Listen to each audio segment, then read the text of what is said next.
Hi friends, இன்றைக்கி ரொம்ப ஈஸியாக செய்யக்கூடிய ஜீரா ரைஸ் ரெசிபி தான் பார்க்க போகிறோம். ரொம்ப சிம்பிளாக இருக்கும், ரொம்ப சூப்பராக இருக்கும். வாங்க எப்படி செய்கிறதுன்னு பார்க்கலாம்.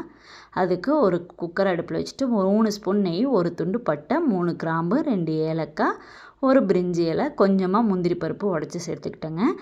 ஒரு 3 பச்சை மிளகா, ஒரு 1.5 ஸ்பூன் ஜீரகம். இதெல்லாம் நல்லா பொரிஞ்ச உடனே ஒரு கொத்து கருவேப்பில் சேர்த்து ஒரு டைம் கலந்துட்டு, இப்போ நீங்கள் எந்த டம்ளரால் அரிசி எடுத்தீங்களோ அதில் 2 டம்ளர், பாஸ்மதி அரிசி அப்படின்னா 1.5 டம்ளர் தண்ணி எடுத்துக்கோங்க.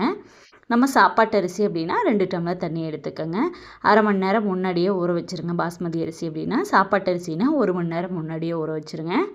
தேவையான அளவு உப்பு சேர்த்துட்டு நல்லா கொதித்த உடனே அரிசியை நல்லா சுத்தம் பண்ணி கழுவி எடுத்துகிட்டு வந்துட்டு உள்ளே சேர்த்துடலாங்க. நல்லா கொதித்து வரட்டுங்க. கொதித்து வந்த உடனே மூடி போட்டு ஒரு விசில் விட்டுறலாங்க. நீங்கள் எப்பயும் சாப்பாட்டுக்கு எப்படி விசில் வைப்பீங்களோ அதே மாதிரி வச்சு எடுத்துக்கோங்க. ரொம்பவே வாசமாகவும் இருக்கும், ரொம்ப டேஸ்ட்டாக இருக்கும், ரொம்ப சிம்பிளாகவும் இருக்கும். பிகினர்ஸ் கூட செய்யக்கூடிய ஒரு ரெசிபியாக இருக்கும். இன்ஸ்டண்ட்டாக செஞ்சிடலாங்க. செஞ்சு பாருங்கள், கண்டிப்பாக சூப்பராக இருக்கும். இந்த வெயிலுக்கு சூட்டையும் தணிக்கும், ரொம்பவும் நல்லதும் கூடங்க.